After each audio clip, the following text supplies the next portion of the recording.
theyeshiva.net.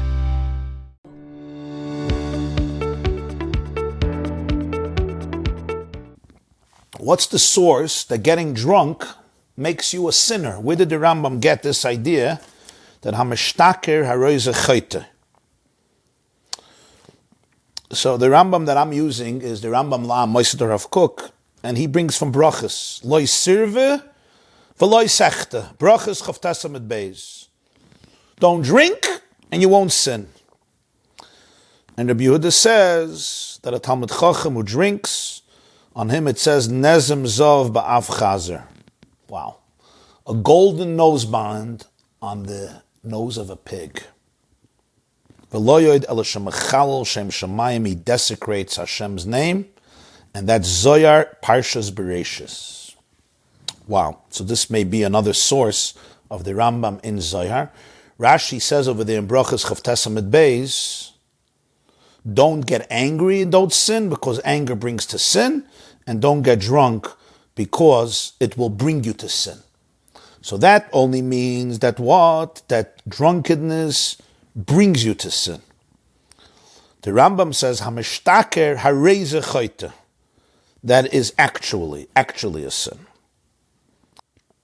It's actually a sin. Besides it being disgraceful and causing you to forfeit your wisdom. So it could be that's from Zoya Bereshis, because over there it says it's a chilul shem shamayim, and it's the pchin of av chazer. So that could be one source of the Rambam. Or the Rambam, even according to the Gemara, may be saying, since it's something that brings you to sin, so therefore this itself becomes a sin. Because if the effect is sin, so the cause which brings to sin is in itself a sin, because it's going to bring you to a state of sin. In other words, including in sin, including in avoiding sin is avoiding that which will inevitably bring you to it. And I think many of us know the consequences of being drunk. What's this whole idea that a Talmud Chacham does certain things that other people don't do? Moshe Rabbeinu told all the Jews to shake a lulav. It's not for a Talmud Chacham. Moshe told all the Jews to eat kosher. It's not for a Talmud Chacham. What's this idea that the Talmud Chacham has all of these extra halachas that another Jew doesn't have? I think what the Rambam is telling us here is, he's explaining to us that when a Jew really lives according to Chachma, and he becomes this Talmud Chacham, and let me say it, it seems that according to the Rambam, this relates to every single person. In other words, every person is a potential Talmud Chacham. A Talmud Chacham doesn't mean a few individuals who, for some lucky reasons, get the crown of Talmud Chacham. It's really the domain, we're going to see later in Hilchos Talmud Torah, it's the domain of every Jew. It's committing myself to a life of true growth, of true self-work, of introspection, of refinement, a life that's dedicated to Torah, a life that's dedicated to the Rambam said, the derech Hashem, I want to align my life with Hashem. This is not the domain of a few individuals. This is the goal and the ambition and something that's related to every single individual. Yes, there are different rungs in the ladder. Some people continue this path and continue to grow and achieve a tremendous amount, and they also continue to grow. The Gemara says, Talmidei Chacham ein lem menucha, lo boi lamazav v'lo boi lamab, at the end of brachas. There are those who are not interested in it. So when the Rambam is talking about Talmud Chacham, he's not talking about, a certain type. He's talking about the potential of every Jew, living a Jewish life to the fullest degree. And the Rambam is saying, when somebody lives with that level of Chacham, he's a Talmud Chacham, it's going to be manifested in all of his or her midas and all of his or her temperaments and all of his or her habits in this person's regimen and this person's daily behavior and in the way they engage with every aspect of the material world. The Rambam is saying, this is what type of life it's going to be. And yes, there are concepts called, there's what we call, the basic obligation, and I got away with it. I did the basic obligation. But the Rambam is telling us as part of halacha that there is, it's a checklist. I shook lulav, I put on tefillin, I didn't eat pig, I ate kosher, okay. And then the Rambam said, there is really living a life in which the Torah becomes part of me.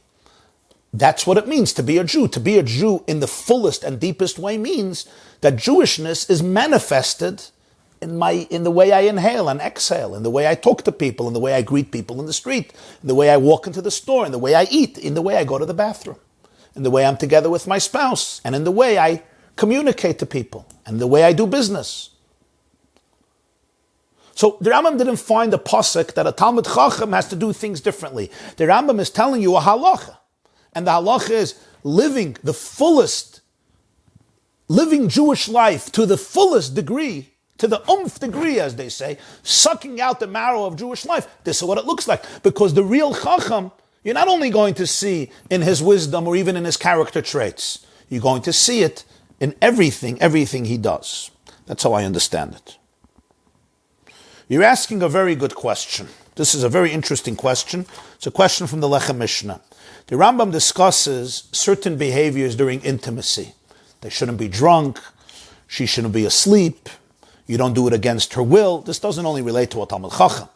As the Rambam will make it clear later, this is something that relates to every single person. So why does the Rambam say this? I understand people eat in the street. Talmid Chacham won't eat in the street. I understand people back out from their words. I said I'm going to buy it, but I back out. Fine. Talmid Chacham won't back out. I understand people mix into other people's conflicts. Talmid Chacham won't. But these halachas about intimacy, they shouldn't be drunk. They shouldn't be depressed. He has to make sure she's in a happy place. He doesn't do it against her will. There has to be mutual consent. They both have to be. This is halacha for everybody. It's a good question. It's a very, very good question. Gewaldige question. In other words, overeating, the Rambam said you're not allowed to overeat. It's harmful to your body. It's harmful to your body. But to say it's a clear violation of Torah, the Torah wants us to keep our bodies healthy. But a person stuffs themselves, it's not a clear sin in the Torah. Talmid Chacham will avoid it completely. Because he's living with God. He's living with divine consciousness. But here, it seems like to be a halacha. It's mamash a halacha. The Lechem Mishneh says here, after he asks these questions, he says that it's true, but a Talmid Chacham has to be even more careful. He has to be even more careful. In these things, he has to be even more careful. I have to think about this. What I would suggest perhaps is a little bit of a subtle idea. Sometimes there can be two halachas that are said to both people, but the soul behind it could be somewhat different. There's a certain halacha of how you have to treat your wife during relations. That relates to every person. Here the Rambam is discussing the way it's done for the Talmid Chacham. It's part of a larger context.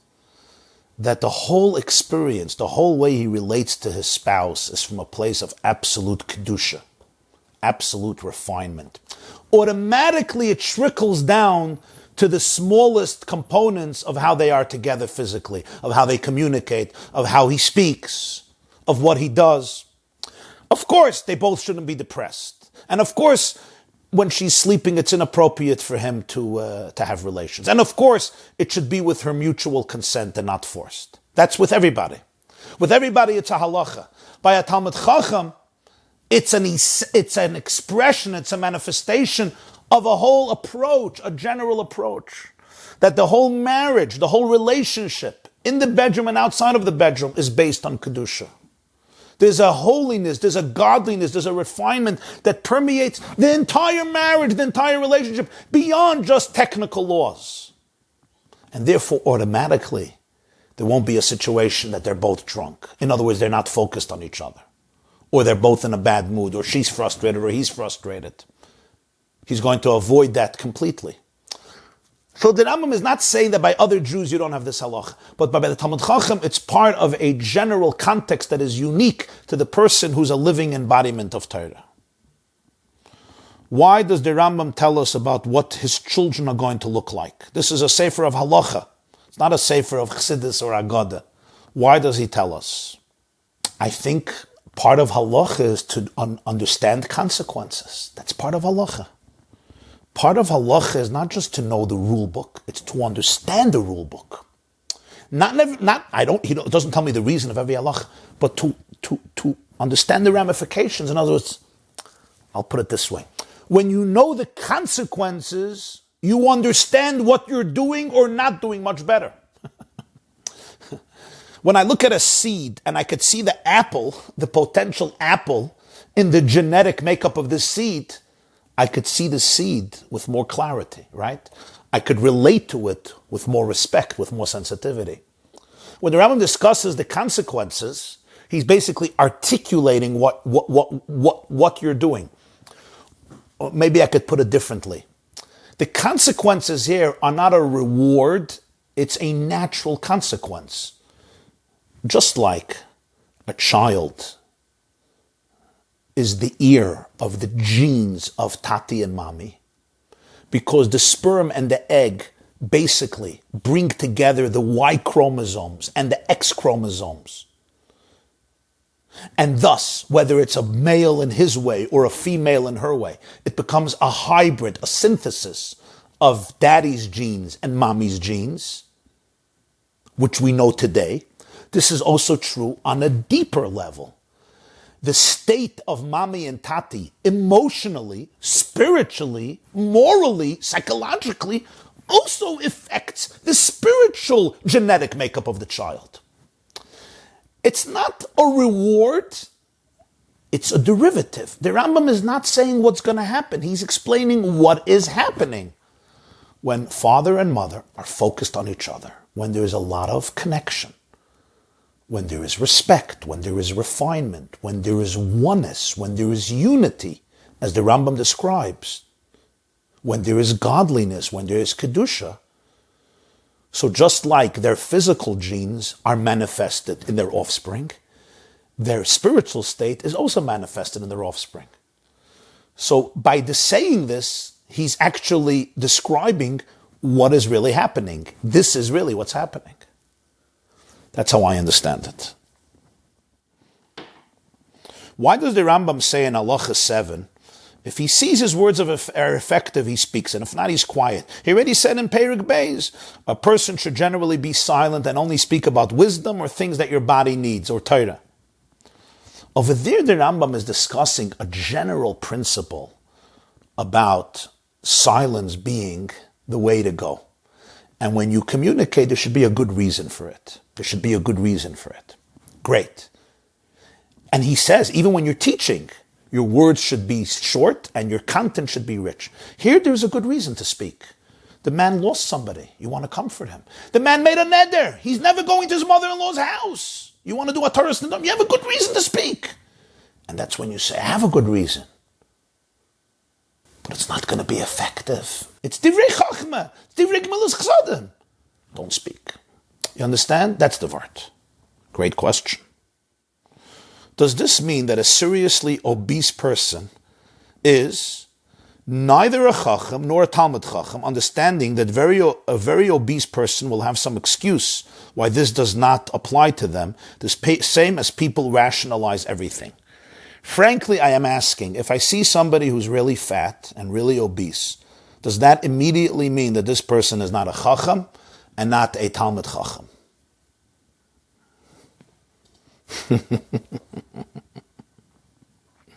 And of course you mean that there's no illness or unique difficult situation and so forth. Point well taken, whoever wrote this comment. Point well taken. Okay? I think we could all learn from the Rambam here what his perspective about food is, how we should eat. Yeah, listen, if I can tear a page off his chapter, I'd also be doing better. Great questions, Chavra. Gewaldige questions. If you look in the comments on the yeshiva.net, a lot of good stuff. Next, for DNA to reflect a person's Torah achievements and attendant behavior, as science currently understands it, we enter epigenetics. Beautiful. Beautiful. In other words, we know today that our spiritual, mental, emotional state actually affects our DNA. To live like this is honorable, to be sure. To work on this daily is honorable, to be sure. I don't want to be a skeptic. Should we really all strive to be like this? Is this really the ideal? Who among us is the ideal? You give examples of Aristotle and Bertrand Russell. It's not just them, it's all of us. We're all hypocrites. Can you tell me one human being who has reached this ideal?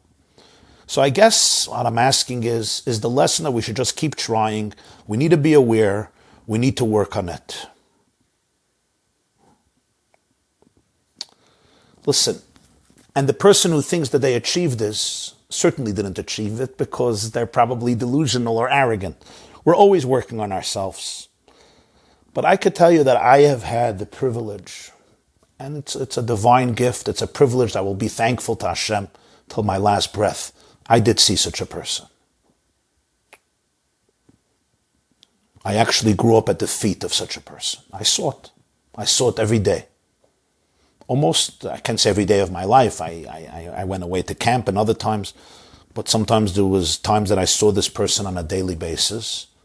I saw such a person. Every word that the Rambam describes here, every single word that the Rambam describes here, I saw it. I don't mean the private things that the Rambam describes, that I didn't see, obviously.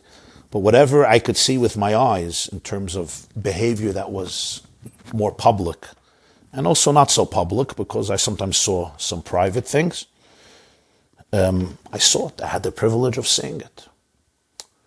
But I want to say something else. When we see such a person, it's only for one purpose, to inspire us how we could live. I do not take these chapters of Rambam and say, oh, he's talking about unique souls, leave me alone, I'm a glutton. That's not true. We don't believe that. The Rambam is writing this to every Jew. Do we struggle? Yeah. Do we fail? Yeah. Do we stumble? Yeah. Do we make mistakes? Yeah. Do we aspire to it? Of course. And do we implement it? Every day we wake up in the morning and we try to live this life. We try to work on it. Some of us are better at it. Some of us fail more. Some of us fail less. But you know what? Try to live like this for an hour. Could you live like this for an hour? I could live like this for an hour. I could be honest for an hour. I could be scrupulous with my words for an hour. I could be modest for an hour. I could communicate for an hour in a refined way, right? For an hour. And then hour becomes 2 hours and 3 hours and a day. What do they say in recovery? One day at a time. One day at a time. So let's not dismiss this, for people living on planet Mars. It's not the case. And we make mistakes, and we learn from mistakes. The Rambam doesn't say a Talmid Chacham doesn't fail. Sheva Yipol Tzadik V'Kam. We learn from our mistakes. Why don't you talk about... Very good question.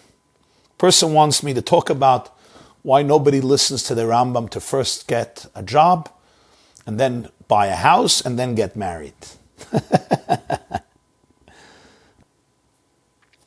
Why in Halacha Yud Aleph does he use the word Balei Deya and not Talmid Chacham? Apparently he feels that you don't need to be a Talmid Chacham for this. You just have to have a sound mind. That's what it seems like. It says that Boaz was sleeping overnight in the granary rather than going home after the winnowing. Is it because a Talmid Chacham shouldn't walk alone at night? It could be, but I thought he was there because there were probably thieves and he wanted to watch it, so that's why he stayed there. I'm not sure. It's a good question. The Rambam uses, next question, the Rambam says in Halacha Yud, you should respect your wife and your children. Wow, this is a paradigm shift. The word is yechabed, respect. Possibly it means parents should respect their kids. Obviously not to undercut chinuch.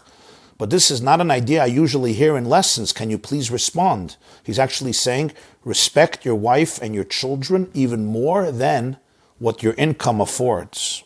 Yeah, it's fascinating words. Unbelievable words. Maybe the Rambam is telling us that it's improper for children to feel or expect its parents' duties to buy them a house, seemingly part of the ever-growing children entitlement bundle. So the Rambam is saying, no, get a job, support yourself, and buy a house. That's maybe what the Rambam is saying. It seems that a Talmid Chacham can't violate this prohibition because a Talmid Chacham is someone who reached his peak and fulfills these halachas. So if he has a stain, he's not a Talmid Chacham. Perhaps this is a proof to lose the name of a Talmid Chacham. You have to be. How do you lose this? What happens if he does have a stain? Well, obviously, if he's at a wedding and somebody spills the soup on him, he has a stain. But we're talking about the way he goes out of the home. He makes sure to respect himself.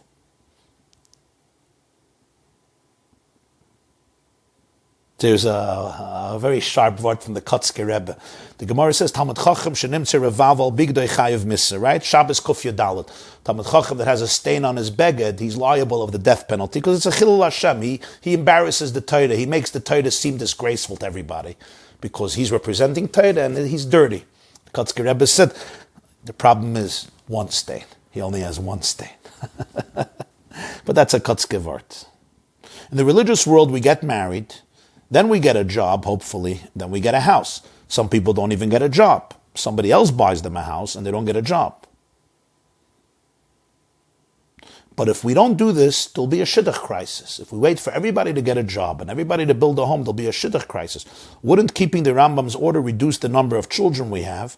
We aren't looking down at those who choose to work. But if we wait till everything happens according to the order of the Rambam, so many people will get married so late, there will be so many less children, the shidduch crisis will be seriously increased. And therefore, we do not do what the Rambam says.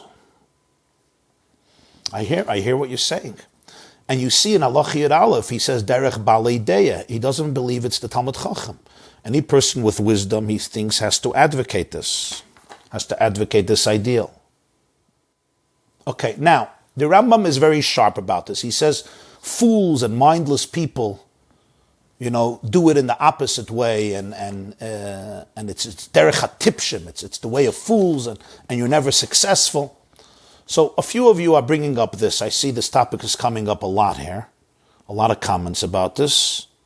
And somebody just... Somebody says, could you please talk about this? Okay, the fact is that people are encouraged to follow what the Rambam seems to say is a foolish approach. Young men study in yeshiva, and they study for many, many years, and then they get married before they have a job, before they own a house. Some of them, if their parents are wealthy, they can buy them houses, but certainly it's not an obligation. You don't have to buy your children a house. Like you said, the child has to buy himself a house. Obviously, parents want to help, but it's not obligation. Some parents don't have the money. They barely can pay their own mortgage. Or they may not have a house. They're renting a house. And then they get a job, they buy a house, but they got married first, unlike the order of the Rambam, right? Some of them will get married and not even have a house. They'll get married, they'll have a job, maybe years later they'll get a house, maybe not. They always live in projects or rental homes. Another element is people get married, and even after marriage, a lot of them don't get a job. They go study. Some people study for a year, 2 years. Some people study 5 years. Some people study 10 years. Some people study for the rest of their life. They try to be supported either by their spouse or by their fathers or by their in-laws, or sometimes of them struggle very hard. They live on food stamps and so forth. So what would the Rambam say about all of this? What would be his commentary, social commentary on what's happening in today's world? So it's a fascinating question. And I think probably the most honest way to address this is that there are many leaders who have encouraged this lifestyle in contrary to what the Rambam says. And I think that may be for two reasons. One has to do with the spiritual, and one has to do with the physical. The spiritual has to do with the fact that there is mass assimilation. And this didn't happen today or yesterday. This is already talking about before the First World War and post the First World War, and certainly post the Second World War. Mass assimilation, and Eastern European Jewry was wiped out. Most of it. Hashem Yinkin, may God avenge their blood. And most Jews are assimilated or unaffiliated, or at least for now alienated from a life of Torah and mitzvahs. And the question of Jewish continuity is a very serious question. Jewish continuity requires strong communities, strong families, Jews who are educated, who are inspired, who are filled with Torah, learning of Torah, the value of Torah. That's number one. One aspect of our contemporary life. Another aspect of our contemporary life is we live in a world in which material blessings are, Baruch Hashem, more abundant. Not to say that people are not struggling and that tuition doesn't kill them and that they're making ends meet. Many, many people are struggling financially, but yet we all know that most of us are not going hungry, Baruch Hashem. Some are, but most of us are not going hungry. Most people's pantries are full. And even if they're struggling financially, there is a certain abundance of material blessings that previous generations did not have, that our great-grandparents didn't even dream of. In terms of the types of homes people live in, the types of opportunities people have, and the different luxuries that even people who are not upper class in terms of their financial brackets are privy to. There's a general flow of material blessings of prosperity, at least relative to previous generations. And I'm not here being insensitive to many of our brothers and sisters who are struggling financially, but there is material abundance, and there are also those who did, Baruch Hashem, very, very well and are extremely affluent, and some of them great philanthropists. So therefore, because of these two factors, the spiritual state of the Jewish people on one level, the horrible exterminations, horrific extermination of the last generation, and the assimilation on one level. On the other level, the state of material prosperity in our generation. Therefore, they felt that it would be appropriate in our times to make temporary sacrifices in the material realm in order to attain greater spiritual development. And that's why, to encourage boys and girls to remain and learn Torah as long as possible, learn and fill themselves with Torah. And there's another factor, and that is the atmosphere in the streets can be very toxic. In other words, there's a tremendous amount of negative influence. This is even before technology. Never mind technology, the street is in your house with your iPhone. But because of all of this, they encourage people to learn and be in an environment of Torah and Yerei Shamayim as long as possible, even though the Rambam says it's a fool. If you're a fool, go get a job, get a house, and then you'll have a place where to marry, bring your wife and children in. But they felt that there should be a change, sacrificing the material needs. In other words, people should learn as much as possible when they don't have a job, and then get married, and try to find whatever support they can. Perhaps then they need to get a job if nobody's supporting them, or if maybe somebody could support them, that's fine. And then if they could get a home, try to get a home, because it should be in order to try to help the situation where there's so much assimilation, and there's prosperity, and there's the dangers of the street. This is the reason why many are teaching a different practice than what the Rambam articulates here.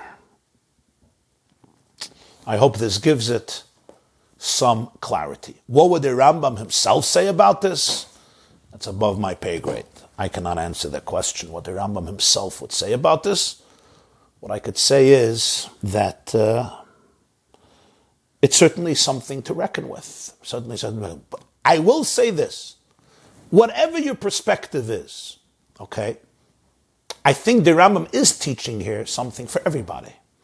And it's called taking responsibility for your life, not blaming others, and realizing that generally living off other people without contributing is something that is a question. It's questionable. In other words, maybe the right answer is yes, but you should consider these things. You should consider these things.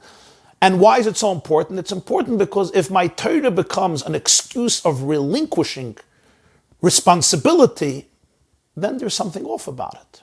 In other words, if I am committed to Torah, because that's really the goal of my life and the ambition of my life, and I'm dedicated to it, and I want to fill my life with it, and I want to become an ambassador of Torah in the world, gewaldig. And when people are giving for that cause, they are giving for a really, really noble cause. But when it becomes a lifestyle in and of itself, I don't have to support my family. I could relinquish all my responsibilities. In other words, when it, God forbid, feeds into a system with people who are, God forbid, parasites or irresponsible or lazy or idle, all these types of things, then the Rambam is teaching us that you have to always be conscientious of how you're living, how you're spending your time, how you're contributing to society, how you're earning a living, how you're supporting your wife and children.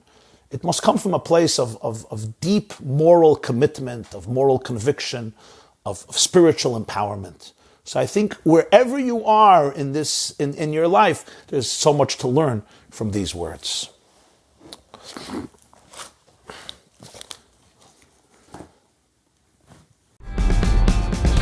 This class is brought to you by theyeshiva.net. Please help us continue the classes. Make even a small contribution at www.theyeshiva.net/donate.